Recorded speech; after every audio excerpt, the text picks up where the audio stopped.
Imagine a world where the laws of nature are rewritten by the sea.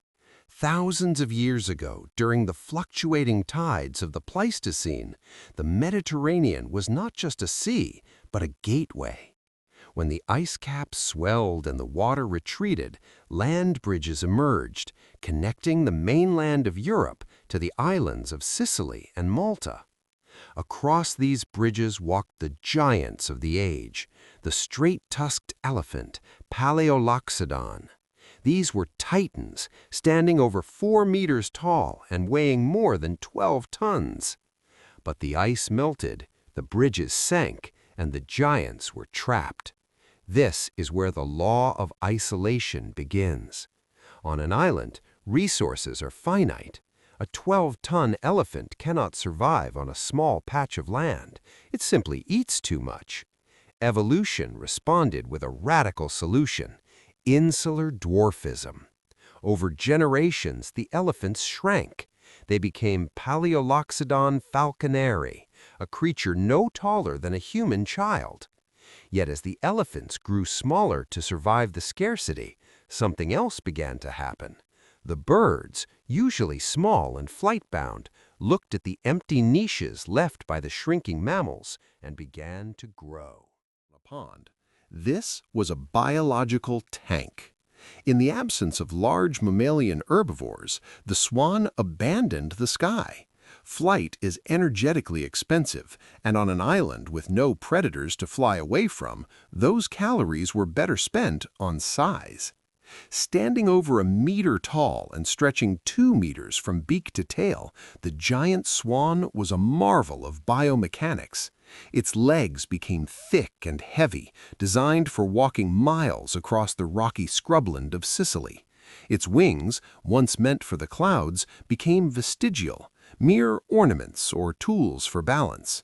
While the dwarf elephants evolved slender, agile limbs to climb the hills, the swans developed powerful, serrated beaks to grind through tough Mediterranean vegetation. It was a complete reversal of the natural order: an elephant you could look in the eye, and a swan that could weigh as much as a small person. For millennia, Sicily and Malta were a lost world. This chapter of history is defined by what was missing. There were no lions, no wolves, and no hyenas. In this vacuum of danger, the typical fight-or-flight response withered away. The dwarf elephants and giant swans lived in a state of ecological grace. The ecosystem was a delicate balance of strange neighbors. The swans were the heavy grazers of the plains, while the dwarf elephants became the specialized foragers of the highlands. Because there was no need for speed, neither species evolved for a quick getaway. They moved slowly, lived long lives, and had very few offspring. It was a paradise of evolutionary experimentation, a place where a bird could walk with the confidence of a king because nothing had ever taught it to be afraid. Paradise is a fragile thing, and it usually ends with a footprint. The arrival of the apex marks the moment the isolation was breached. Around 200,000 years ago, the climate shifted again. New land bridges formed, and this time the guests were not peaceful herbivores. Large carnivores, wolves, bears, and eventually the most dangerous apex predator of all, humans, entered the fray. The giant swans and dwarf elephants were evolutionarily trapped. They had no defensive instincts.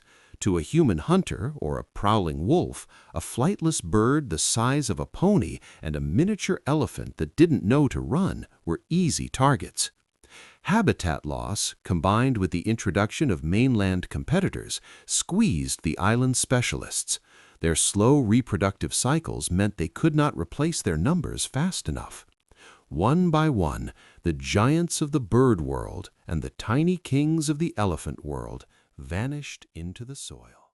Today, the islands of the Mediterranean are silent, but they are not empty. In the limestone caves of Sicily and Malta, archaeologists still find the bones of the impossible.